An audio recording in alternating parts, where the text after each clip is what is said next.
Eu sou Fabi Gadelha, diretora de Inteligência Governamental da Blue Solution.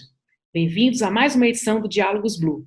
Hoje, Romero Jucá, Cláudio Diniz, Ricardo Mancin e Luiz Azevedo debatem sobre as inovações e melhores práticas da atividade minerária para sustentar a economia brasileira durante a maior crise sanitária mundial. A mineração, como todos sabemos, é uma das áreas mais significativas e vitais da nossa economia, contribuindo tanto para o consumo e contribuição interna, quanto para os índices de exportação. O setor de extração de minerais metálicos apresentou um aumento de quase 60% dos valores repassados para o governo, a título de tributos federais, entre os anos de 2018 e 2019, gerando uma receita de 30 bilhões com exportações por ano. Corresponde a 17% do PIB industrial e 4% do PIB nacional. Gera 200 mil empregos diretos relacionados ao setor. Nossa intenção hoje é promover um debate técnico e político sobre a relevância e o protagonismo dessa atividade para sustentar a economia nacional, apesar da crise do Covid-19, e o que podemos propor para fortalecer a agenda no âmbito governamental. Muito obrigada pela disposição de todos em contribuir com esse debate. Bem-vinda, Cláudia, engenheira química, executiva experiente em inovação e propriedade industrial da indústria de mineração e metais. Atualmente, ela é diretora do Mining Hub, uma iniciativa de inovação aberta que busca solucionar os desafios comuns do setor.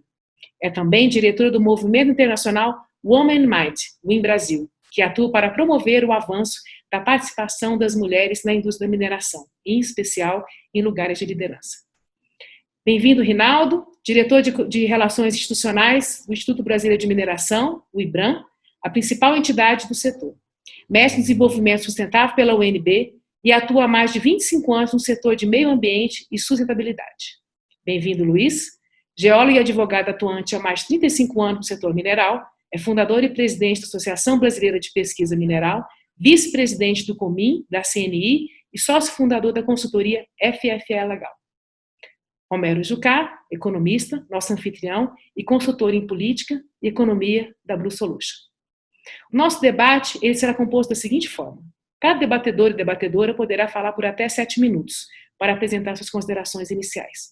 Após, seguiremos com interação entre os presentes e respondendo as respostas formuladas pelos inscritos. Ao final, cada um poderá finalizar a sua fala e fazer as considerações conclusivas. Romero, a palavra está com você. Boa tarde a todos e a todas. Quero saudar a Cláudia, o Rinaldo, o Luiz, né? E dizer que eu vou procurar aqui falar rapidamente, não do contexto, né, do detalhe da mineração, porque eu não sou especialista no assunto. Eu sou economista, com especialização em engenharia econômica, mas eu pretendo falar aqui mais uma visão geral do quadro econômico, né, e político que nós estamos vivendo e vamos ter que viver e precisamos viver para que a gente possa fazer o avanço nessa dificuldade que o Brasil vive hoje, né? Bom, primeiro dizer que o Brasil não se planejou, não se organizou para entrar no combate à pandemia, né? Nós tivemos tempo, né? A pandemia começou na China, foi para a Europa, foi para os Estados Unidos e veio para o Brasil. Nós tínhamos aí 1 mês e meio, 2 meses, pelo menos, que poderíamos ter planejado algumas ações e preparado mais o governo e a sociedade para esse enfrentamento. Não fizemos isso. Agora, o governo está agindo na emergência, né, com ações importantes, mas não são ações completamente planejadas. E pior do que isso, não são ações que estão linkadas com o momento futuro que virá de pós-pandemia, que é o momento da retomada da economia, né? Nós temos, na minha avaliação, né, que cobrar mais da condução desse processo do governo. Eu não vou falar aqui de aspectos de saúde nem aspectos sanitários, eu vou falar de aspectos econômicos. O governo agiu emergencialmente, está agindo emergencialmente, né? Primeiro, dimensionou, né, com uma visão menor do que o tamanho da bronca, a situação que iria ter que intervir, né? Se formos olhar para a informalidade, nós vamos ver que o governo planejou atender 40 milhões de pessoas e nós temos aí 100 milhões demandando atendimento. Isso é um exemplo que muda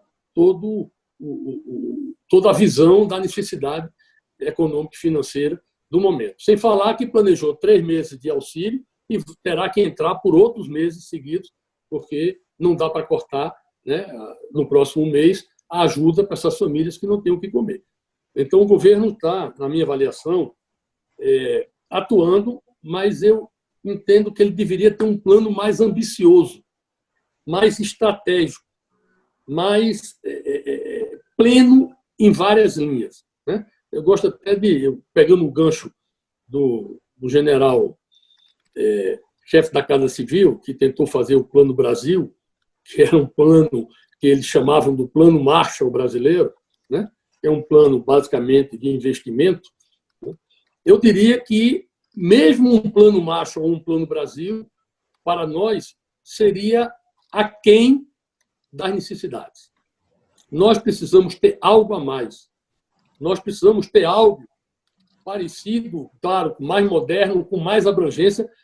Precisamos ter algo parecido com o New Deal, um novo trato, um novo pacto para o Brasil, que levasse em conta os 3 poderes, claro que isso coordenado pelo presidente e pelo ministro Paulo Guedes, né, mas que levasse em conta os 3 poderes e a sociedade brasileira.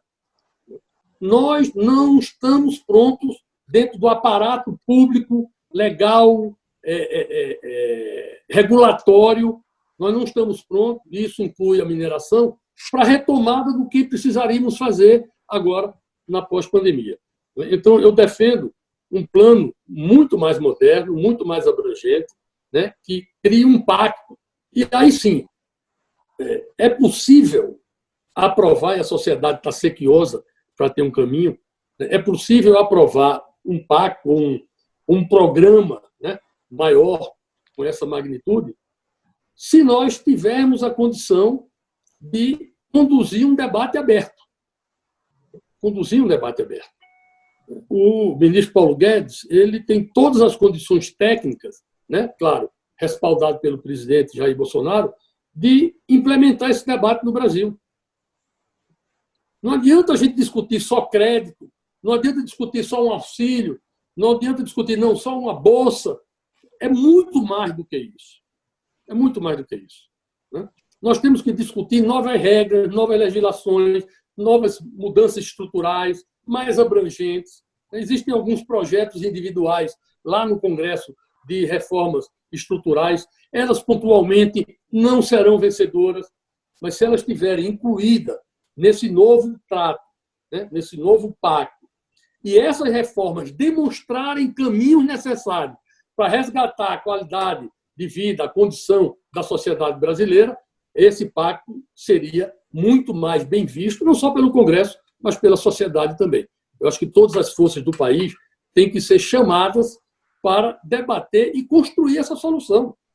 Essa solução da pós-pandemia não é uma solução só do governo, não é só a visão do governo, não é só o preceito liberal do Paulo Guedes. Vai ter que ter algo de keynesiano, vai ter que ter algo de segurança jurídica que nós não temos, nós vamos ter que vencer essa instabilidade política e, mais do que isso, o desgaste internacional que estamos tendo hoje, né, no mundo. Esse é um ponto específico, porque o que é que foi dito? Não, o Brasil não tem dinheiro nem para fazer o Plano Brasil. Como é que faria esse novo trato? Nós temos que captar recursos. Nós temos que buscar o investimento. Fabi, quando faltar um minuto, me diga, viu? Porque é muita coisa. Quando eu começo a falar disso, eu me empolgo. Tá? Nós não temos dinheiro para fazer a política convencional. Nós vamos ter que trazer investimentos. Mas para trazer investimentos é preciso ter uma nova matriz legal. E aí, por exemplo, na questão ambiental, trato aqui da mineração, o empecilho que é hoje. Eu não estou querendo aqui aprovar algo que seja contra o meio ambiente. Não, eu quero aprovar algo que seja vinculado à economia verde, porque a economia verde depende da mineração. Né? Então, são muitas questões, né, que a gente precisa discutir. Né? Na questão da mineração, há imensos desafios. Né? Nós vamos fazer parte desse bate-papo aqui. Eu não vou ficar simplesmente repassando questões, mas volto a dizer, o âmago dessa mudança que o Brasil precisa fazer precisa vir de um entendimento, precisa vir do fortalecimento da democracia, precisa vir da independência dos poderes, precisa vir da relação harmônica com a sociedade.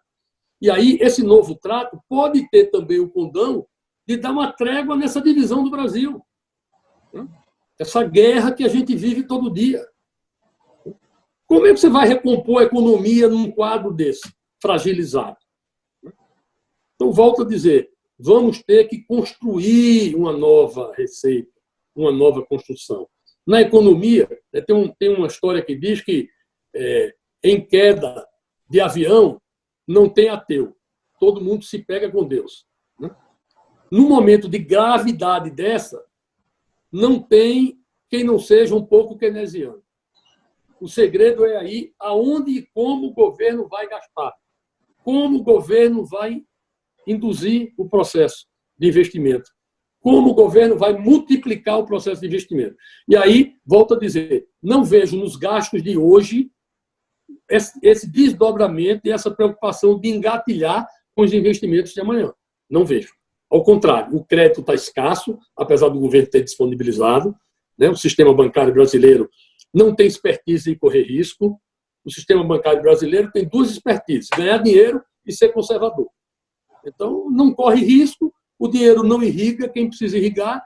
E aí nós temos o exemplo daquele recurso disponibilizado pelo governo de 40 bilhões de reais para financiar a folha de pagamento de pequenas e médias empresas, e pelo travo da falta de uso de correr risco e analisar projetos de risco, nós só tivemos a disponibilidade gasta de 2 bilhões de reais. 38 bilhões de reais estão esperando na prateleira e alguém tenha coragem de emprestar. Então, são detalhes que apenas eu coloco para a gente ver que não basta uma receita escrita, não basta boa intenção. A boa intenção, a honestidade, o patriotismo é condição importante, sine qua non. Agora, só com isso não se reconstrói o Brasil. Então, eu torço para que o Paulo Guedes entenda isso, que haja nessa direção. Eu não sou daqueles que torcem quanto pior, melhor. Nós estamos no Brasil, nós estamos dentro do mesmo barco, tá certo? Não adianta o comandante do Titanic brigar com o imediato, os dois brigarem e a gente torcer para o navio afundar para matar o comandante. Não é a solução. Não é a solução para o Brasil. A democracia tem outros instrumentos, nós vamos discutir isso depois. Agora, o importante é salvar a economia e salvar a vida das pessoas.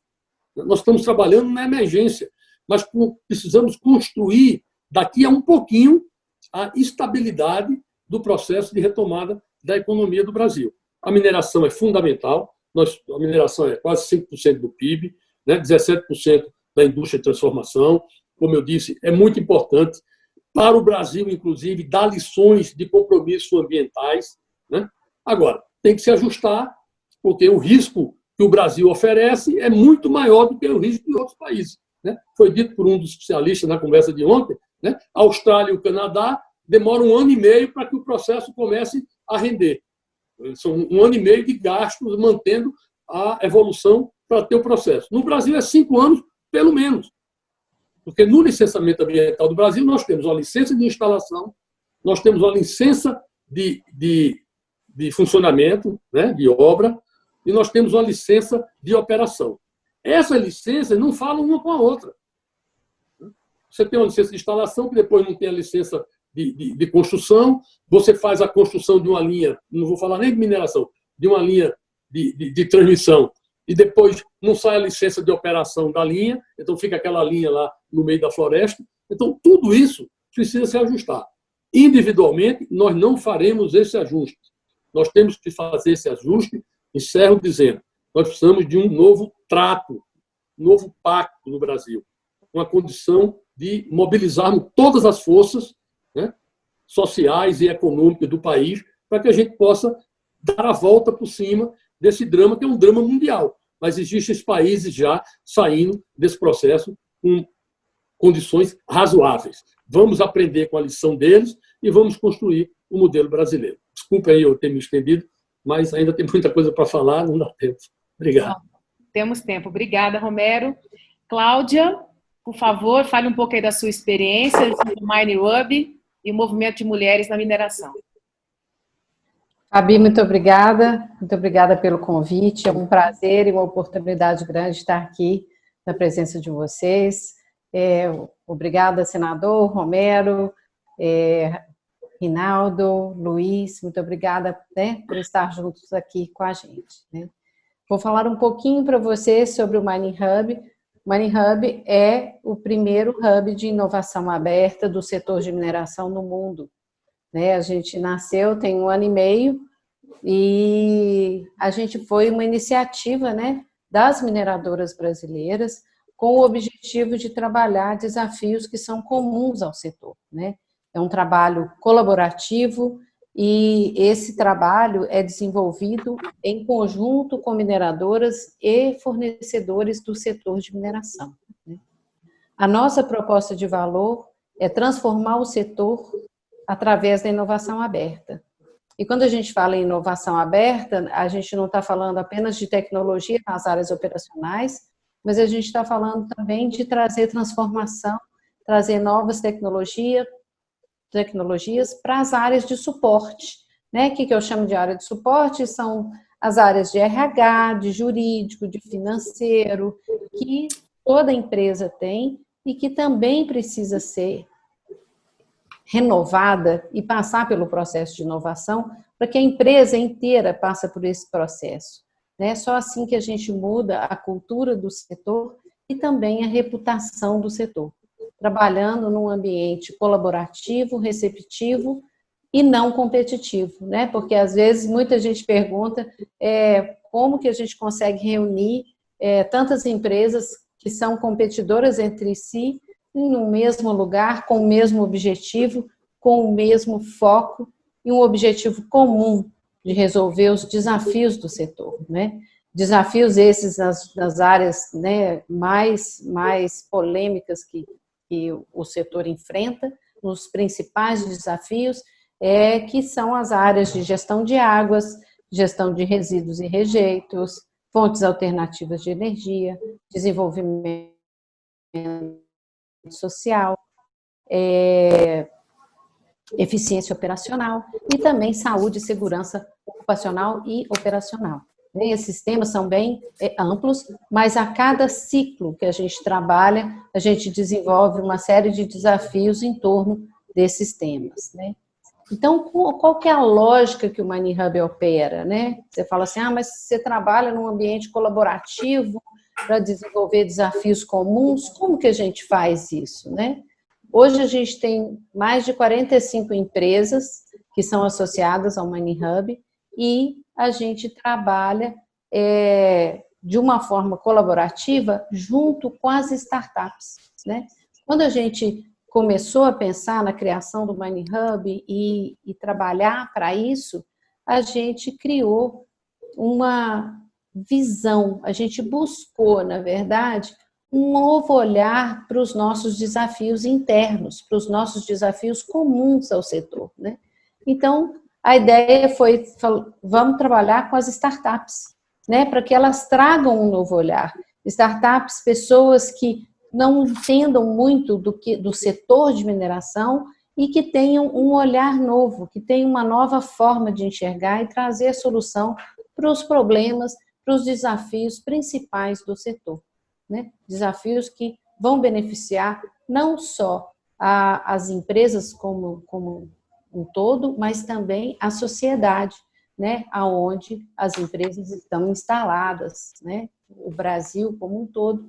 E, quem sabe, essas soluções também não servem para problemas que são de mineradoras fora do Brasil, né? Porque, se você olhar, os nossos temas, eles são internacionais. São problemas, são desafios que as mineradoras fora do Brasil também enfrentam, né? E como que a gente faz isso? A gente pega, então, os desafios do setor e trabalha com todos os atores da cadeia. Então, a gente tem interface com fornecedores, com startups, com governos. E aí, quando eu digo governo, são governos tanto de prefeituras das cidades ou das comunidades onde as mineradoras estão operando, como também governos, inclusive, de outros países. A gente tem recebido no Mining Hub vários consulados e embaixadas de outros países, tipo Canadá, Alemanha, Israel, Holanda, pessoas e países que têm empresas e startups e tecnologias que podem nos ajudar muito a desenvolver o setor de mineração no Brasil, né? A modernizar esse setor, a transformar esse setor. Então, a gente tem essa interação com os governos também, né? E também com os institutos de ciência e tecnologia, as universidades, que nos trazem muito conhecimento e soluções para esses desafios que a gente busca no setor. Então, a gente trabalha com desafios e todos esses atores da cadeia da mineração num ambiente colaborativo, receptivo e não competitivo, e traz para o setor, né, uma solução de alto impacto e baixo investimento, né, porque são soluções que são rápidas, são soluções que a gente traz para grandes problemas, mas que a gente traz essa transformação, esse conhecimento, um mindset ágil, né, e busca a transformação e traz esse olhar novo para o setor de mineração, né? E de posse de todas essas informações, a gente tem a habilidade para pensar e construir o futuro da mineração, né? Então, é dessa forma, com esse mindset, que o Mining Hub foi criado e também hoje trabalha dessa forma, né? E para isso a gente tem alguns programas de startup. O principal programa chama M-Start e a gente trabalha os desafios comuns. A gente roda 2 ciclos desse programa por ano, né? E cada solução ela é implementada dentro de ela é testada e executada a prova de conceito dentro de uma mineradora, dentro de um site operacional, né? E a beleza desse programa é que a gente tem as mineradoras que a gente chama de mineradoras madrinhas, que levam a startup para dentro das suas operações, para que, em conjunto, eles trabalhem e desenvolvam a solução daquele determinado desafio. Então, é um programa muito interessante e as mineradoras estão muito abertas a essas inovações. E quando eu digo que é colaborativo, é porque a característica principal desse programa, e é a marca do Mining Hub, é que as startups que desenvolvem essas soluções dentro das operações das mineradoras são as proprietárias do conhecimento que é gerado ali. Seja uma patente, seja apenas o conhecimento, mas é de propriedade da startup. E ela, assim que terminar o desenvolvimento daquela prova de conceito, ela é dona daquele conhecimento para que ela possa, daquela tecnologia desenvolvida, aquele aplicativo que foi construído em conjunto, a startup, posteriormente, ela pode negociar isso com outras mineradoras. As mineradoras que são associadas e também os fornecedores associados ao Mining Hub, eles podem usar a tecnologia, a solução desenvolvida nas suas operações também. Então, aí é que entra toda a colaboração e a não competitividade, porque eu desenvolvo uma solução dentro de uma mineradora X, todas as outras mineradoras e fornecedoras que são associadas ao Mining Hub, elas estão aptas a usar aquela mesma tecnologia desenvolvida nas suas áreas operacionais, né? A única vantagem que a mineradora consegue em ser uma mineradora madrinha é que o desenvolvimento é feito dentro da sua própria operação. Então, ela ganha tempo. Aquele desenvolvimento é customizado dentro da operação dela. Então, tempo, em casos de inovação, é muito importante. Então, ela sai na frente. Ela não há problema nenhum em dividir isso com as competidoras, mas ela sai na frente naquele desenvolvimento. Então, isso cria um mindset de colaboração e de transformação muito bom mesmo, né?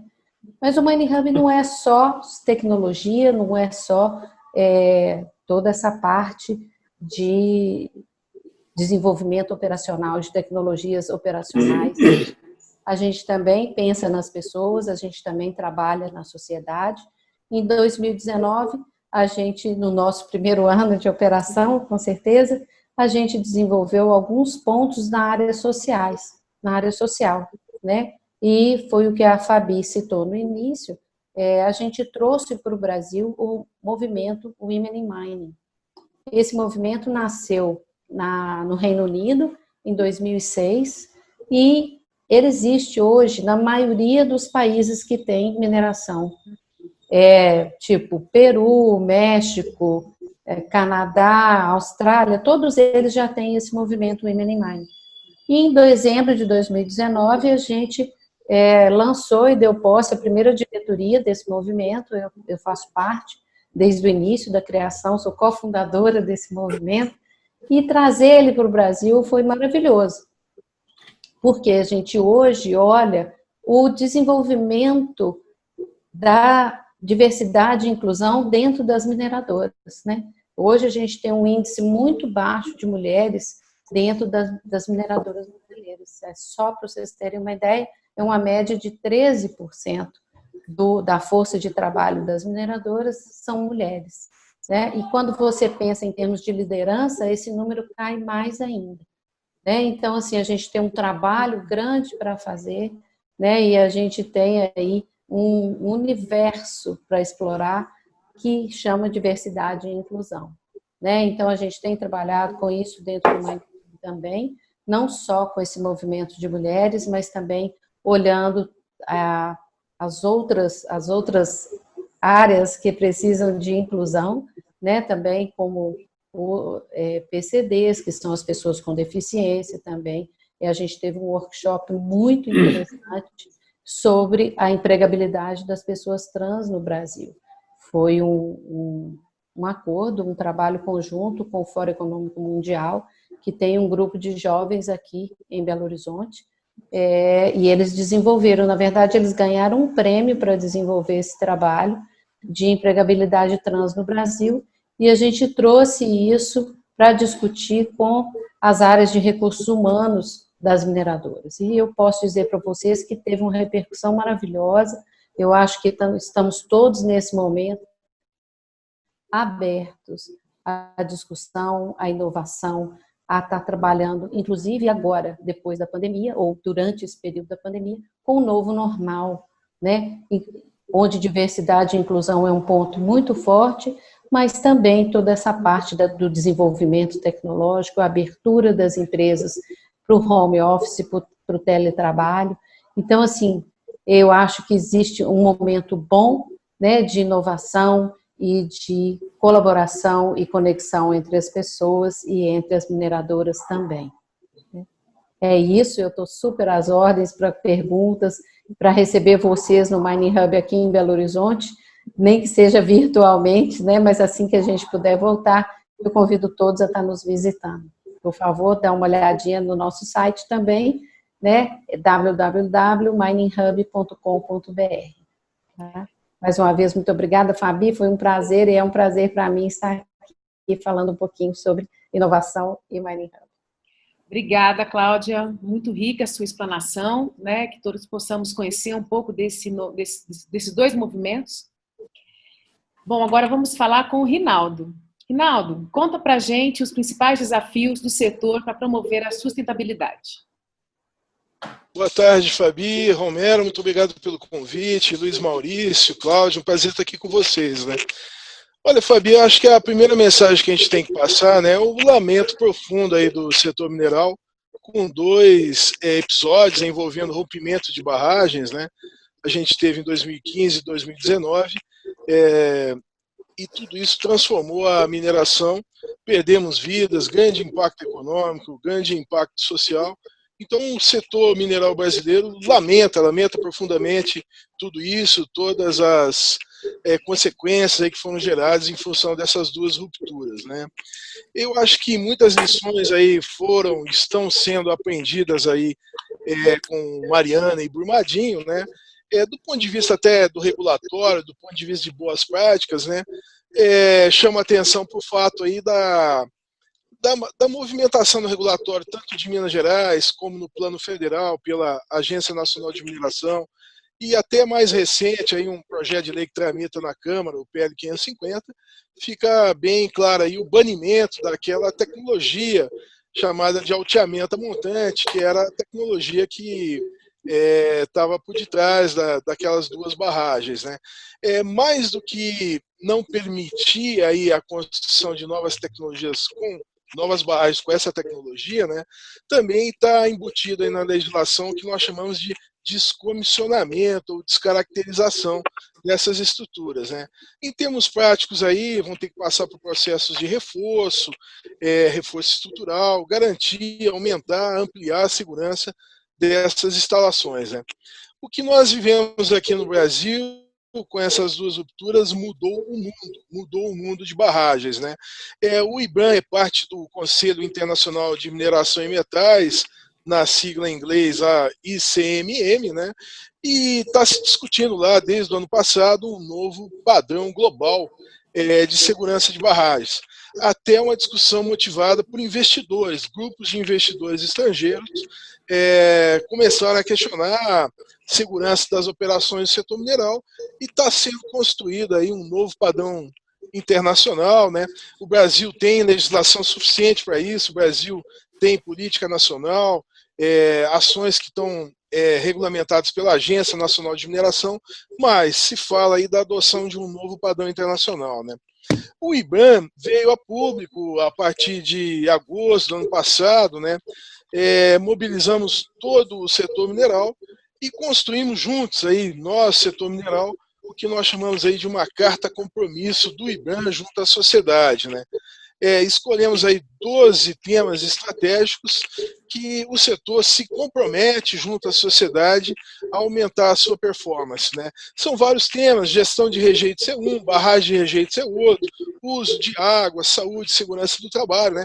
Então o setor se compromete, coloca transparência em todas as suas operações, e isso é uma coisa que a sociedade vai poder nos cobrar, né? Uma vez que partiu de nós esse tipo de compromisso.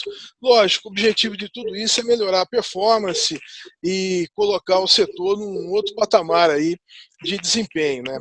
Outra grande inovação no caminho da sustentabilidade, Fabi, é bastante conhecido por nós aí do setor mineral, a experiência da Mining Association of Canada, equivalente ao IBAN no Canadá, é uma instituição que congrega as mineradoras do Canadá, e eles adotam há mais de 15 anos um padrão de sustentabilidade, conhecido aí pela sigla TSM, né?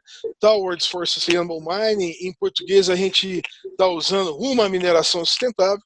É um conjunto de métricas e padrões de sustentabilidade que são aplicados à atividade mineral.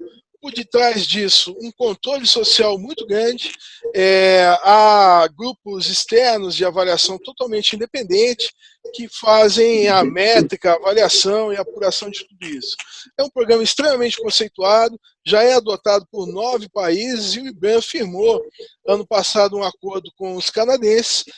Nós vamos estar recebendo a custo zero, praticamente, todo esse ferramental do TSM, e é uma ação de médio prazo no Brasil. O objetivo nosso: transformar a mineração, credibilidade nessa proposta e uma métrica e todo um sistema de transparência, né? E merece grande destaque aí, minha colega Cláudia Diniz, né, está à frente aí de uma das iniciativas mais geniais do setor, né, pioneira no mundo, que é o nosso Mining Hub, esse polo de inovação aberta. O IBAN é um fomentador da ideia, estamos ainda sempre juntos com o Mining Hub. Eu acho que a proposta do Mining Hub é tudo que a gente pode esperar de um conceito altamente atual, de como trazer o setor, de como trazer a sociedade em torno disso, né? Fabi, essas seriam as principais ações aí, eu, reforçando aqui alguns números da indústria, né, falados por você e pelo Romero.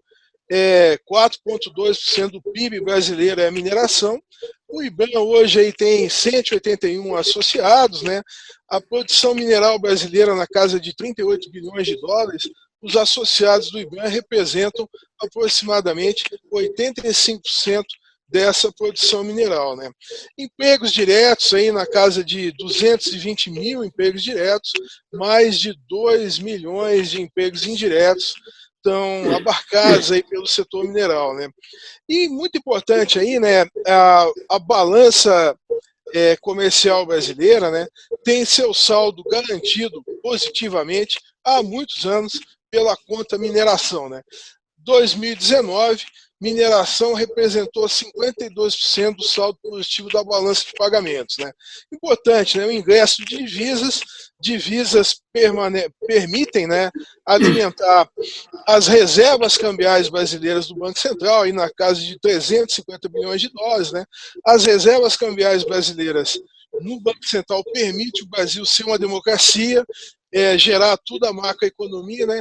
Então, quando a gente está falando da conta mineração na balança comercial brasileira, a gente está falando do equilíbrio macroeconômico do país, né? Um pouquinho mais aí, Fabi, sobre a pandemia, né? O setor mineral foi imediatamente convocado a apoiar toda a questão envolvendo trabalhadores, municípios mineradores, né? As empresas adotaram as típicas providências, reduziram drasticamente aí a presença física nas instalações, adotaram protocolos de segurança, aumento de turnos, todo o ferramental disponível aí pela OMS e outros setores, né, que estão trazendo conforto aí na implementação de medidas para garantir o não contágio, né. E uma informação adicional, Fabio, o setor mineral, quase R$1 bilhão aí foram investidos em medidas voluntárias, né, de apoio à superação da Covid. Construção de hospitais de campanha, aquisição de kits de testagem, né, para a doença, aquisição de respiradores, né. Então, o setor mineral é um dos 3 maiores contribuintes aí para a nossa sociedade no sentido de adoção de medidas, né. Fabi, eu pararia para cá, mas o último destaque seria esse, né. Muito importante, todo o setor trabalhou, o governo declarou a mineração como essencial. Houve um decreto aí do nosso presidente colocando mineração como essencial e foi por isso que a gente conseguiu estar rodando aí todo esse período. Praticamente não houve paralisações significativas no nosso setor. A gente teve casos pontuais aqui no Brasil que já foram equacionados. No mundo, alguns países tiveram paralisação, África do Sul, Peru, a coisa aconteceu no Chile, né? Mas também já foram superadas, né? A informação que a gente tem é que o setor opera com todas essas regras de segurança em relativo grau de normalidade em quase todo o globo. Pararia por aqui, Fabi, para a gente continuar o debate aí com as perguntas. Obrigada, Rinaldo. Bom, agora o Luiz. Luiz, conta pra gente qual que é a sua percepção sobre a agenda pública e as expectativas do setor, principalmente pós-pandemia.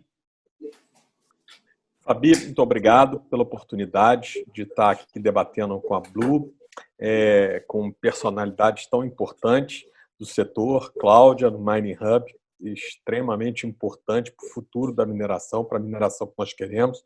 Mancini, um batalhador aí do setor há muitos anos, atuando em várias frentes. E o senador que eu tive a oportunidade de conhecer, na verdade, em debates técnicos sobre a mineração. Antes de falar sobre essas perspectivas, eu queria contextualizar um pouquinho o setor mineral,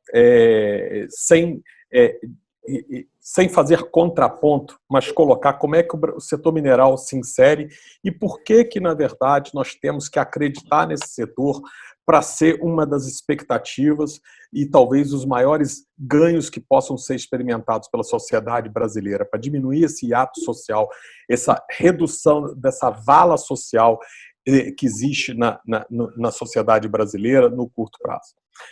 Um ponto que eu gosto sempre de colocar é dizer o seguinte: O setor mineral é muito importante. Os números do Mancini são inegáveis. Agora, eles são muito aquém do nosso potencial. Explico por quê. Por que o setor mineral hoje não se desenvolve?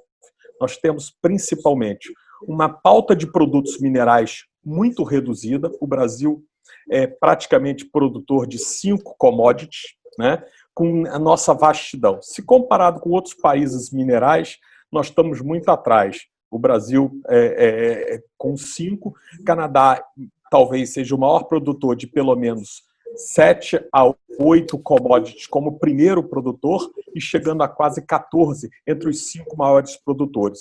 O Brasil só é o maior produtor mundial de manganês.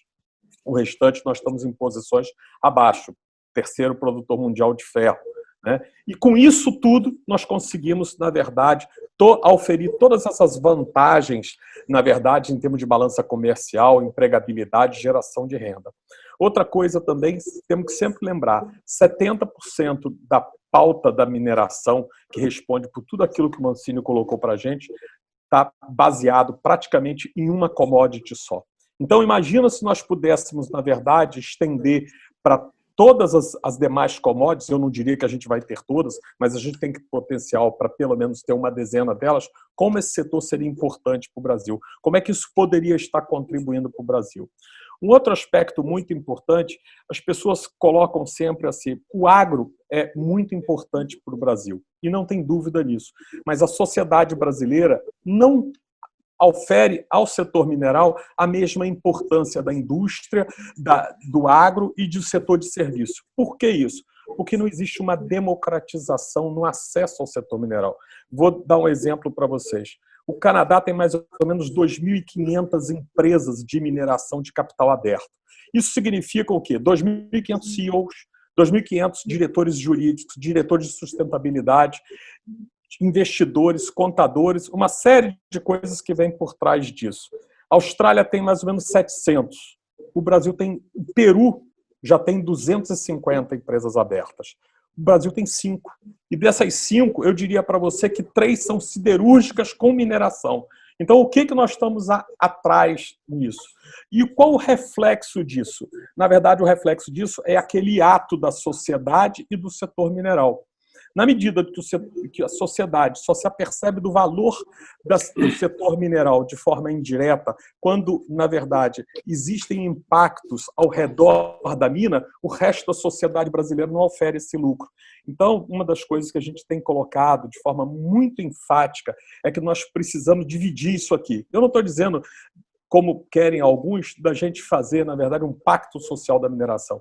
É, na verdade, criar uma bolsa de mineração para o país, onde, na verdade, os investidores brasileiros possam oferir esse ganho nos investimentos, como fazem em vários lugares do mundo. Em relação à agenda pública e às expectativas, eu acho que em alguns pontos a gente avançou muito, outros não. Eu diria para você que eu teria 3 perspectivas para, na verdade, definir essa agenda pública. A questão regulatória, principalmente a ANM. Nós criamos a ANM há menos de 2 anos atrás, efetivamente. Ela ainda trabalha da mesma forma que trabalhava o DNPM, sem recursos, com uma certa dificuldade. Nós trouxemos demais uma coisa que o setor carecia de muito tempo: transparência e, eu diria que, na verdade, objetividade. Eu digo para você por quê. Hoje o setor mineral fala diretamente com a agência e consegue oferir, na verdade, mudanças dentro dela. Vou citar algumas. Nós tínhamos uma questão muito importante, que eram as ofertas públicas das ações, dos direitos minerários. Estamos resolvendo isso agora. A resolução está disponível. Devemos ter ainda esse ano o início das ofertas públicas. Políticas, na verdade, de aceleração de projetos minerais. As tais guias de utilização, os projetos de lavra experimentais, eles hoje andaram, na verdade, dentro da ANM, com uma velocidade muito maior, porque nós não esperamos mais a licença ambiental. Na verdade, ele dá ao minerador o direito do projeto experimental, cabe ao minerador obter, então, da Secretaria de Meio Ambiente ou do órgão regulador ambiental a licença de funcionamento. Então, nós invertemos as coisas aí, né? Um outro aspecto muito importante é a agilização do processo e, principalmente, a redução do fardo regulatório. Está na cabeça de todos os diretores, a gente percebe isso, que quanto menos discricionariedade, melhor. Automatização dos processos. Nós temos em torno de 180 mil processos minerais. É impossível equipar de técnicos uma agência para lidar com isso. Então, nós temos que fazer isso aí, fluir de forma mais sistematizada. Em relação ao MME, tivemos aí agora uma proposta aprovada, que na verdade é a Resolução 126, que é a priorização de alguns projetos estratégicos, principalmente na área de fertilizante, onde nós somos extremamente dependentes, e isso influencia, sim, na nossa balança comercial como um todo, que o agro é o maior diferencial em termos de balança comercial, e talvez hoje a principal perspectiva de receita do Brasil em termos de curto, médio prazo, né? Agora, o que estamos muito atrás? E aí o senador conhece muito bem, porque eu estava fazendo até uma pesquisa aqui, é a parte legislativa. Existem 4, eu diria, áreas que ficaram para trás e estão para trás há pelo menos 20 anos. Minerais nucleares, reserva de mercado. O petróleo conseguiu mudar, nós temos 3 usinas nucleares, mas, na verdade, hoje importamos urânio. E somos a 5ª reserva mundial de urânio. Quer dizer, é um absurdo isso. Faixa de fronteira, algo que vem herdado lá de trás, né, que já falamos em mudar muitas vezes, que representa cerca de 30% do território nacional. E o que acontece? Na verdade, ali dentro, se o processo mineral, como o senador que acabou de dizer para nós, leva de 1 ano e meio a 5 anos, lá leva no mínimo o dobro disso. Porque cada alteração de ato societário, cada outorga de título tem que ser consultado, na verdade, o Conselho de Defesa Nacional. Isso não tem cabimento mais. E o pior, o processo ainda é físico. Lei de licenciamento, né? O que é preciso se fazer no Brasil e que se fez no resto do mundo? A mesma receita não se aplica a todos os projetos. Nós temos projetos hoje que eles não carecem de uso de água, eles não geram resíduos. Por que eles giram e exigem o mesmo trâmite de licenciamento de projetos com barragens, com grandes impactos, inclusive? Então, nós temos que fazer, na verdade, uma adequação e uma modernização do licenciamento mineral. E, por último, né, que eu queria falar era do próprio senador, mineração em terra indígena. É um ponto polêmico, eu acho que o senador, inclusive, é autor de um dos projetos de lei, o projeto de lei 1610 de 96. Desde a Constituição estamos discutindo isso até hoje. E é muito importante, na verdade, para todos que ouvem aqui, a gente colocar alguns pontos. O setor mineral, ele andaria muito bem sem tocar nisso. Nós achamos que a questão da mineração em terra indígena é uma questão de importância e de inclusão do indígena, é de interesse dele. O setor mineral vai poder ajudar nesse processo, mas o setor mineral não está buscando, na verdade, como muitos propagam, na verdade, a auferir e a acessar esses direitos minerários. O setor mineral vive bem, gostaria sim da agilidade, sem a redução, na verdade, de restrições, muito pelo contrário. O que a gente quer é ter segurança, redução de burocracia e o ponto final, financiamento. Não tem cabimento num país onde a gente tem tão pouca oferta de minerais, tão poucas minas, na verdade, os bancos, tanto privados como estatais, só quererem viabilizar projetos grandes. Porque, na verdade, as grandes mineradoras, elas, na verdade, têm acesso a capital a qualquer lugar do mundo. Então, eu acho que esse capital que poderia ser dirigido a desenvolvimento de projetos, tal como é feito com a micro e pequena empresa, tem que ser dado ouvido à pequena e à média mineração. Essa sim pode, na verdade, num processo de florescimento, vir a se tornar uma grande mineração e aumentar a nossa base. Eu acho que é isso que eu queria dizer para vocês e estou aberto aqui para algumas perguntas que possam surgir nos debates. Obrigado. Obrigada, Luiz. Bom, todo mundo foi rápido, dinâmico, temos um pouquinho de tempo aí para as perguntas. Vou trazer uma pergunta que eu acho que envolve um pouco daquilo que você falou, mas eu acho que você pode fazer um arremate final, tá? Quais são as expectativas de todos em relação às medidas que a ANM vem tomando nas mudanças e releitura dos procedimentos de análise de requerimentos minerários, como, por exemplo, as últimas mudanças das normas da Guia de Utilização da Resolução ANM 37/2020? Para mim a pergunta, né? Eu acho que pode ser, porque você está falando de procedimentos, né? Olha só, isso, na verdade, era uma busca do setor. Por quê? A gente via o setor mineral de forma muito romântica. E hoje, como nós não temos a possibilidade do financiamento e o Brasil é cercado dessa insegurança, os investidores querem ver, talvez, o processo, na verdade, ser implantado em pequena escala para apostar, então, o capital maior. Então, são vários os casos no Brasil onde a gente, na verdade, era o tudo ou nada. Então, o que a ANM percebeu e ouviu o setor nesse sentido? Precisamos, na verdade, priorizar, porque o impacto dessas guias de utilização que o ouvinte pergunta para nós, são mínimos, são escalas de, no máximo, 100 mil toneladas. Quando você está falando de 100 mil toneladas, você está falando de 4 piscinas de minério. É muito pouca coisa que se gera a partir disso. O impacto disso é muito reduzido. Então, o que a gente pedia ao setor? Que isso, na verdade, qual o impacto disso diante de uma barragem, diante de um grande pit? Quase que nenhum. Então, hoje isso é feito, na verdade, praticamente dentro da ANM e é remetido, sim, para a agência ambiental fazer a fiscalização e a outorga da licença ambiental. Porque aí que estava o gargalo. Do contrário, nós ficávamos anos buscando essa licença na agência ambiental e depois também anos dentro da ANM. A ANM conseguiu, com, eu acho que muita perspicácia, inverter esse quadro, né? E eu acho que foi muito positivo essa mudança. Fabi, deixa eu fazer um comentário, aliás, dois comentários sobre o que o Luiz falou, porque, de certa forma, me tocou também, né? Primeiro, começando pelo último, a questão de mineração em terra indígena, né?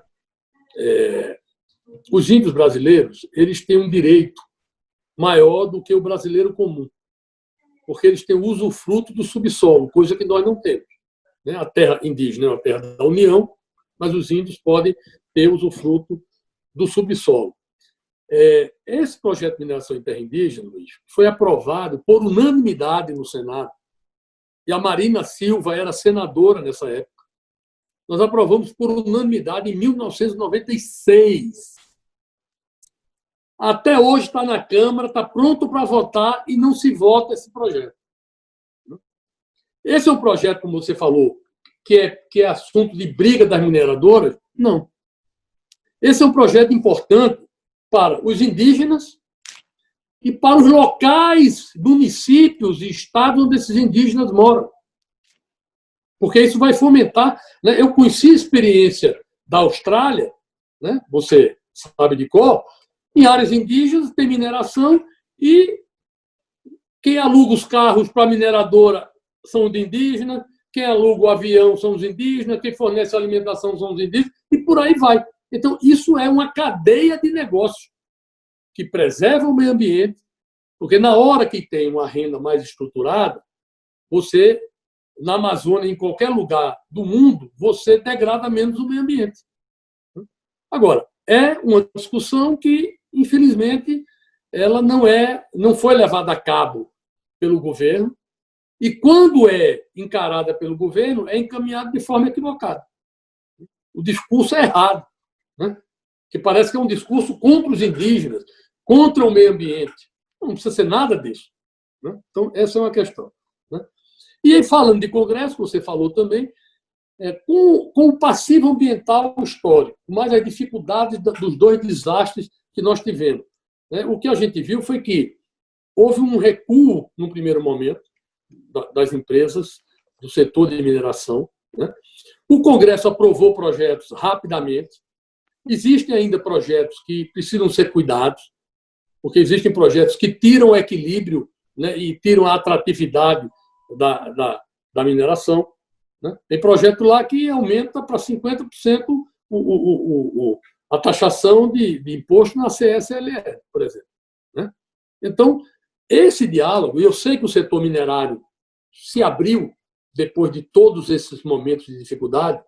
Só que essa abertura precisa ser, de certa forma, acoplada a uma abertura do governo e do Congresso para discutir isso. E acho que o Congresso é o ambiente melhor para discutir tudo isso. Porque se você vai discutir no Ministério, o Ministério tem várias atribuições, né, e prioridades. Na agência, a agência fica, na verdade, muito mais com um comando operacional. Não é a agência que vai discutir política minerária, política de mineração no Brasil. Ela opera isso, né? E opera com muita dificuldade ainda. A CPRM não tem dinheiro para fazer o mapeamento, o levantamento, a gente não tem esse mapeamento, esses estudos. O DNPM era paralisado, a agência foi criada, né, no governo do Michel, eu participei da criação da agência, né, mas briguei com o Ministério da Fazenda e vejo a agência tolhida, sem capacidade financeira e operacional de fazer o que precisa fazer. Por quê? Porque 90% da arrecadação da agência vai para o superávit primário ou vai lá para a conta do Tesouro. E eu discuti isso, né, com a Fazenda. Eu acho, por exemplo, que no caso da agência de mineração, tinham que haver metas de atingimento e as metas sendo atingidas, aumentar o recurso da agência. Hoje, se a agência arrecadar ou se não arrecadar, se entrar mais ou entrar menos, não muda nada para a agência, porque o Ministério paga o salário, paga mais o custeio, e aí uma ou outra diária para alguém ir em algum lugar e fazer alguma coisa.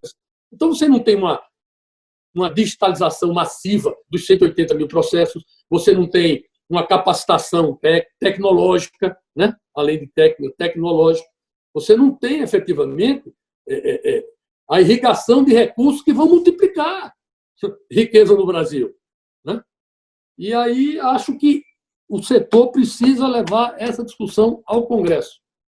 Não é só entrar quando tem emergência, não. Não é só apagar incêndio, não. Né?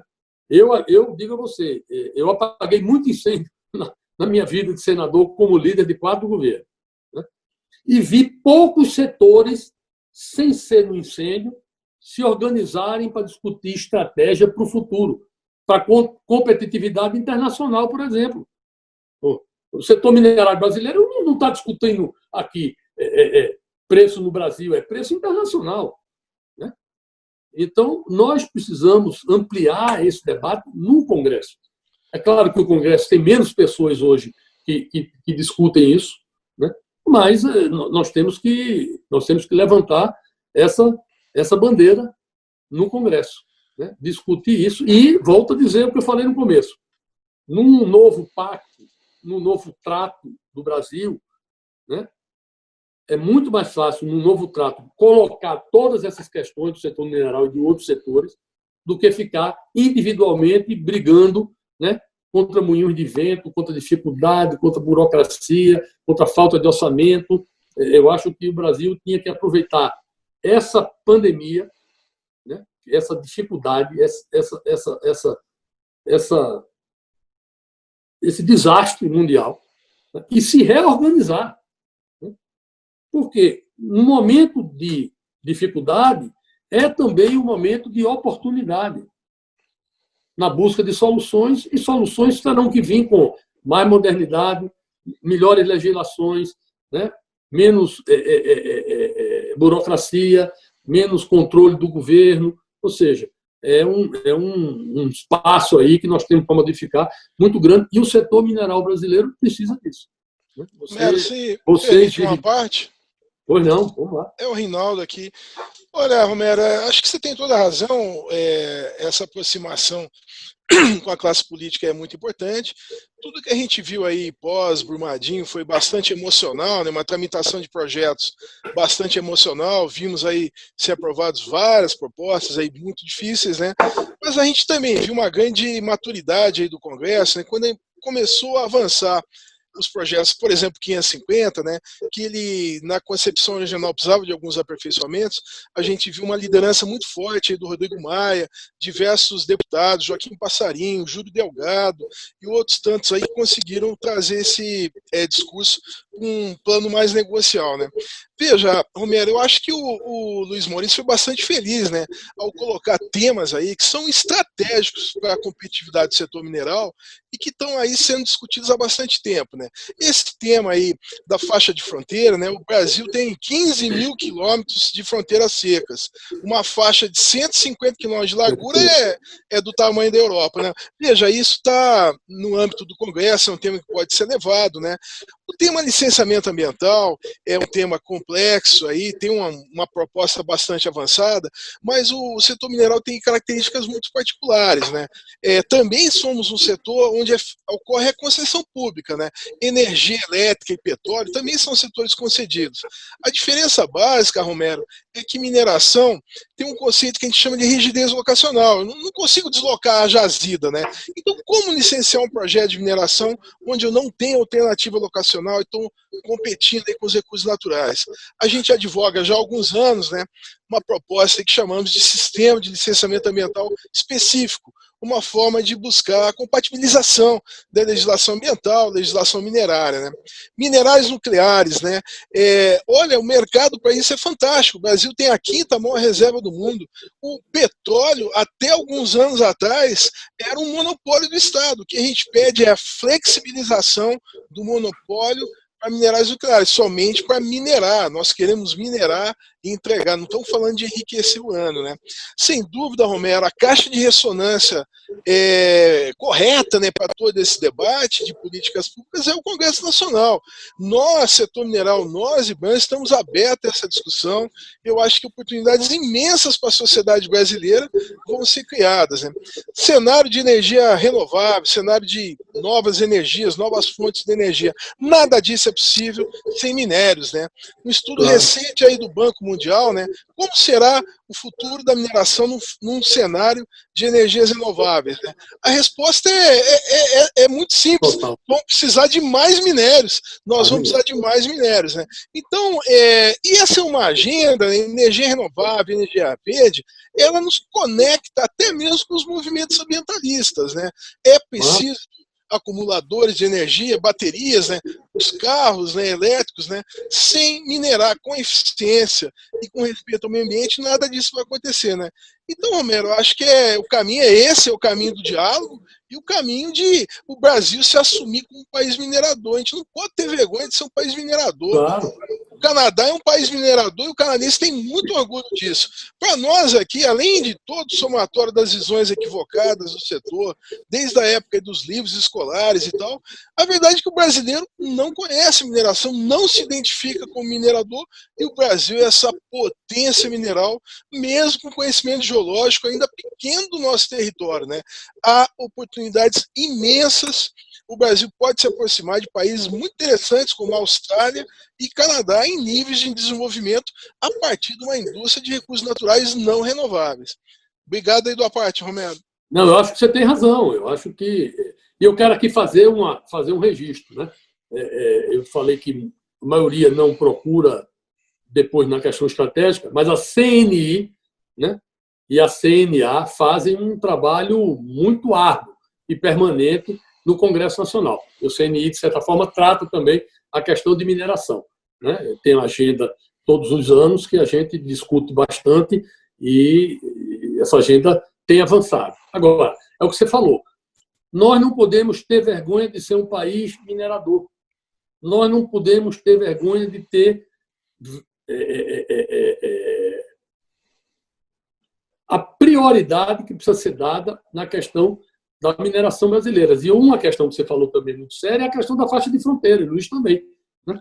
Faixa de fronteira é algo que, efetivamente, você regulava espaço físico de segurança e quando havia, na verdade, na guerra, o espaçamento, né, necessário para a defesa. Agora tudo é teleguiado, tudo é digital, né? Tudo não tem mais sentido, não são os 150 quilômetros de fronteira que vão empatar nada. Pelo contrário, né? Eu acho que se os 150 quilômetros de fronteira forem bem utilizados, né, gerando riqueza, são muito mais relevantes a presença lá de brasileiro do que você ter uma faixa que que tem dificuldade e, de certa forma, é impedida de gerar atividade no Brasil.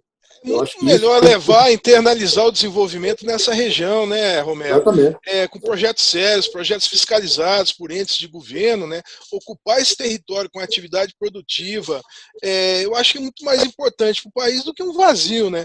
E você bem colocou, Romero, a tecnologia hoje existente, satélite, monitoramento, garante outras formas de acompanhar aquela região, né? Deixamos esse desafio aí para um debate grande aí com o Congresso e falamos disso há décadas aí no setor mineral. Vamos instar o Júlio Delgado, que é alguém que trabalha muito nessa área, né? O Passarinho, o senador Anastasia, o senador Rodrigo, também de Minas. Aliás, a bancada de Minas, elas são muito presentes, né, nesse debate, até pelo que Minas Gerais representa, o Pará também. Né? Então, tem estados brasileiros que têm uma vocação assim, maior nessa questão, e é importante que esse debate seja aprofundado com rapidez, porque o minério de hoje pode não ser necessário daqui a 20 anos, 30 anos. Né? Então, nós temos que atuar também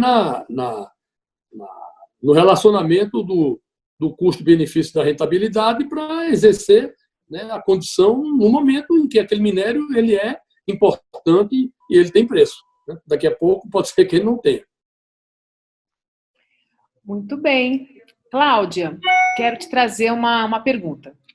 Qual o principal apoio internacional para a inovação no setor mineral brasileiro? E aí você aproveita e responde a questão do apoio nacional. Tá.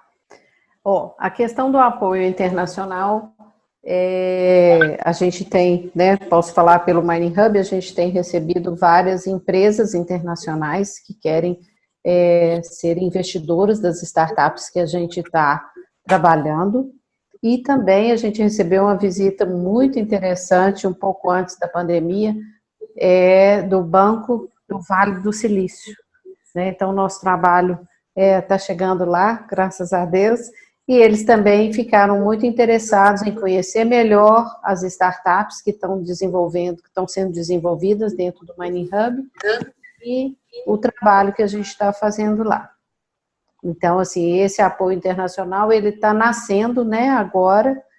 A gente não pode esquecer que o Mining Hub tem um ano, né, a gente inaugurou em janeiro de 2019, teve uns 3 meses anteriores de planejamento, então o Mining Hub tem 1 ano e meio de existência e já está, assim, se destacando lá e mostrando, né, trazendo o interesse do pessoal do Vale do Silício para cá. Então, isso para nós é muito interessante. Quanto à questão do negro, do trabalho, né, do negro, eu sei que todas as empresas hoje, as mineradoras, e eu posso dizer que no Mining Hub a gente tem empresas de todos os tamanhos, tá? Tem as grandes mineradoras estão presentes lá, as pequenas e as médias também. E todas elas têm um programa de diversidade e inclusão que está sendo levado muito a sério, não só em termos de mulheres, né, como eu coloquei aqui, da questão do movimento de mulheres, mas também toda essa parte de trans, dos negros, de pessoas com deficiência. Então, a diversidade e a inclusão, o tema em si, ele é muito mais amplo do que as mulheres na mineração. Então, todas as pessoas estão incluídas nesse plano de diversidade e inclusão das mineradoras. E dos fornecedores também. Tá? Você está no mudo, Fabi. Ai, desculpa. Para evitar do miado da gatinha aparecer aqui. Muito obrigada pela presença de todos. Eu queria que agora cada um de vocês pudesse fazer as considerações finais, né, para que a gente possa encerrar. E quero dizer que nós estamos com uma audiência fixa, temos inscritos do Canadá, dos Estados Unidos, da Europa, muitos assessores parlamentares, temos também muitos empresários que vieram, também muita gente do IBRAM, né, da ANM, tanto do setor governamental como do terceiro setor. E aí eu passo a palavra para o Luiz. Vou me despedir, mas vou responder aqui uma pergunta que eu acho que é importante do Leonardo. Ele pergunta como é que as pequenas e médias mineradoras, inclusive cooperativas garimpeiras, podem fazer para captar investimento e financiamento. Olha, o direito mineral como garantia vai ser talvez a forma da gente fazer isso. Nós, mineradores, não defendemos uma pauta só para nós, não. Se você participou da nossa live de hoje ou não, depois eu posso mandar, mas a gente defende que isso seja extensivo a todos. Senador, o senhor foi muito feliz em dar aquele exemplo da Austrália. Eu conheci os aborígenas australianos e olha como é que são as coisas, né? Os aborígenes australianos criaram um fundo soberano e eu perguntei para ele, foi onde é que é aplicado esse fundo soberano? Ele falou assim, educação. Nós hoje temos 2.000 profissionais aborígenas formados, do quais são 50 advogados, que negociam os contratos, na verdade, e negociam no Congresso australiano. Você vê, então, é o conhecimento direto. Ele, inclusive, não paga ao advogado externo um sucesso sobre isso. Com essas, na verdade, experiências é que eu acho que a gente vai progredir. Hoje, a gente, no Brasil, tem uma questão que é polêmica, mas é uma realidade. 30 toneladas ano são tirados de ouro do Brasil em descaminho. São 1,5 bilhão de dólares. Na verdade, o que a gente acha? A gente tem que trazer isso para a formalidade. São esses exemplos que a gente vai fazer o setor mineral mais forte, né? É isso que eu acho que a gente pode contribuir. Eu concordo com o senhor e eu acho que, assim como a gente está querendo fazer o empoderamento dos movimentos negros, das mulheres, os mineradores também têm que mostrar a cara no Congresso Nacional. Nós não podemos nos furtar desse ambiente, não. É porque só aí, mostrando, na verdade, como, e aprendendo também com os congressistas, a negociação, eu acho, é que a gente vai chegar a um local melhor. Agradeço aí a oportunidade. Uma boa noite para todos. Obrigada, Luiz. Rinaldo, por favor. Luiz, Cláudia, Fabi, um prazer estar aqui com vocês, compartilhando essas ideias, né? Eu queria fazer um comentário, Juca. O IBRAM organiza a cada 2 anos, né, a Expo IBRAM. Para você ter ideia, o maior evento que acontece em Belo Horizonte. Fizemos aí em setembro do ano passado uma feira de mineração e um congresso brasileiro de mineração. Recebemos aí 55 mil visitantes nessa feira, né? Minas Gerais, bastante pujante, a indústria mineral. Também compartilho com vocês uma agenda do IBAN que tem bastante tempo, né? Todo o nosso esforço é de transformar o setor mineral. Nosso carro-chefe é sustentabilidade, relacionamento com comunidades, é um legado positivo da passagem da mineração. Então, o setor mineral brasileiro, representado pelo IBAN, está totalmente comprometido com essa agenda. Eu listei aqui 3 iniciativas nossas, totalmente transparentes, né? A Carta Compromisso do IBAN junto à sociedade, né? A adoção do padrão canadense, o TSM, ele vai ser adaptado ao Brasil, não é uma receita de bolo pronta. O mais legal dele é a metodologia, o controle social e a transparência que ele permite, né? E o Mining Hub, essa iniciativa maravilhosa aí que a Cláudia pilota, né, com todo o apoio aí do nosso setor, né? Então, Jucá, colegas, né, nós temos que transformar a indústria mineral de forma que o brasileiro a conheça e tenha orgulho e entenda a sua relevância para tudo na sua vida, né? Estamos nós aqui falando por computador, usando canal de satélite, nada disso era possível sem os minérios, né? Os minérios aplicados aqui na nossa live, na nossa tecnologia que a gente está usando, é que permite isso, né? Então não existe melhoria de qualidade de vida de ninguém sem aumentar o consumo de minério. Alguns países usam, por exemplo, o consumo de cimento para saber o nível de qualidade de vida, né? Então, nós somos um país ainda em desenvolvimento, tem muito para melhorar, a nossa sociedade tem muito a conquistar. Agora, sem minério, nada disso vai ser possível, né? Veja tudo que aconteceu com a paralisação da indústria automobilística, indústria da construção civil, nesses últimos tempos aí de pandemia, né? Então, eu queria desmistificar o setor mineral, ter a oportunidade de apresentar o setor mineral para todos os atores, aí, os stakeholders que tenham vontade de conhecer, né? E essa oportunidade da live aqui, agradecer a você, Juca, que estamos nós aqui falando, um grupo aumentando aí o conhecimento das pessoas um pouquinho sobre o setor mineral. Muito obrigado, um prazer estar com vocês. Viu? Obrigada, Rinaldo. Cláudia, sua vez, por favor.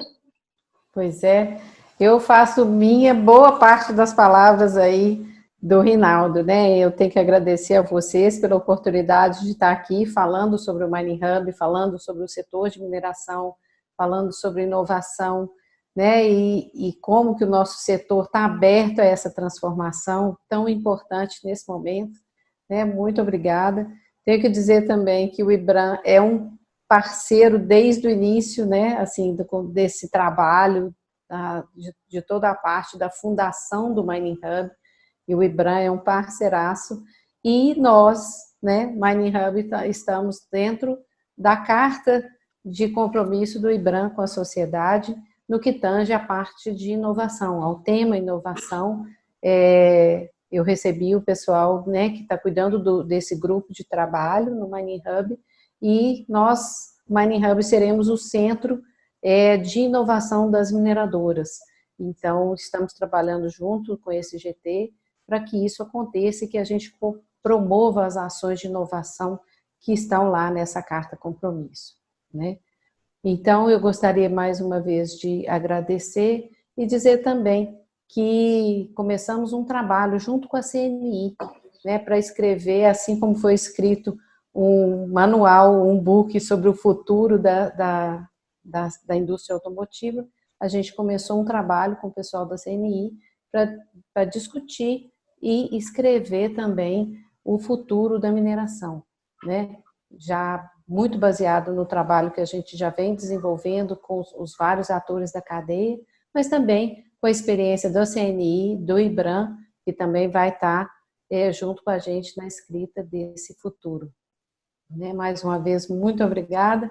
Convido a todos para nos visitar virtualmente no nosso site, em todas as redes sociais, e num futuro bem próximo, se Deus quiser, fisicamente no Mining Hub, do nosso espaço, que é sensacional, super, vale a pena conhecer. Obrigada, Cláudia. Com certeza iremos. Sim, vai ser um prazer. Suas palavras, por favor. Bom, eu quero agradecer também a oportunidade de participar de um debate dessa qualidade, desse nível, né? Desejar a Cláudia muito sucesso. Muito obrigada. Importante, né, que ela está, de certa forma, puxando, né? Tenho certeza que outros virão seguir, porque isso é o futuro, né? Você está fazendo realmente um papel e uma ação muito importante estrategicamente para o país. Então, sucesso, né? Amém. Obrigada. Agradecer ao Luiz, né, a qualidade técnica, a experiência, né? Ele deve ser um vetor também nessa discussão de agregar muita ação, muita novidade, muito conhecimento para que a gente possa atingir onde a gente precisa atingir.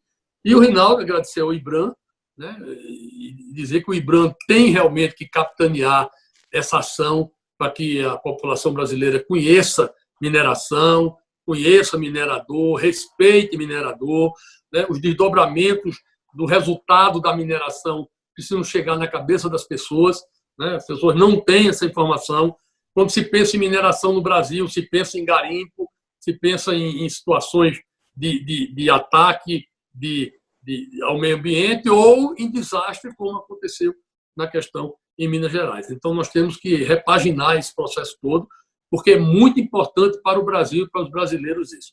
Quando a gente faz uma discussão dessa, a gente vê o quão grande é o potencial do Brasil para fazer uma retomada maior do que muitos outros países nessa era pós-Covid. Nós temos o agronegócio, nós temos a mineração, nós temos oportunidades imensas de investimento, nós temos aí processos de construção de infraestrutura que darão uma rentabilidade maior, né? Então, a gente vê o mundo aí, em muitos lugares, juro negativo, né? Na Europa, a gente vê a taxa de juros americana caindo. Então, aqui no Brasil, existem as oportunidades. O que é que nós temos que fazer? Nós temos que construir, né, para que essas oportunidades possam ser oferecidas e possam ser atrativas. Nós temos que ter responsabilidade, nós temos que ter respeito jurídico, né, segurança jurídica, nós temos que ter estabilidade política, né? E nós temos que ter, efetivamente, um Estado brasileiro atuando para ajudar, né, na atividade econômica e na geração de emprego. O governo não gera emprego. O que gera emprego é ação empresarial, né? Muitas vezes eu vi o Estado brasileiro agindo como se empresários fossem inimigos, né? Como aquela discussão de não pagar o que deve ou pegar uma causa, em vez de resolver uma causa em 1, 2 anos, você leva uma pendenga para 10, 15, 20 anos. Né? Então, tudo isso é falta de atrativo e falta de condição de se ofertar tudo isso que a gente tem. Então, eu agradeço muito a oportunidade, sucesso para vocês, um feliz Dia dos Namorados, né, para todas e todos, tá bom? E qualquer hora dessa a gente se encontra. Eu espero e vou trabalhar para que o Congresso brasileiro possa fazer essas discussões. Né? Eu, pela Blue, eu acho que assim que essa pandemia sair, a Comissão de Assuntos Econômicos do Senado, a Comissão de Economia e de Infraestrutura tem que se debruçar sobre essa situação. A mineração brasileira tem que ser liberta. As correntes têm que ser retiradas, né, para que a gente possa atingir o objetivo que todos nós queremos. Tá? Mas foi muito importante esse debate. Obrigado. Uma boa noite a todos e um bom fim de semana. Obrigada a você. Obrigada. Um abraço a todos aí. Um abraço. Um abraço. Obrigada a todos, filhos dos namorados. Finalmente chegou o momento. Gente, obrigada. Depois, bom final de semana. Tá, essa gravação vai estar disponível no YouTube a partir de amanhã. Tá? Eu compartilho o link com vocês. Um abraço, gente. Obrigada, Tchau. um abraço a todos. Tchau.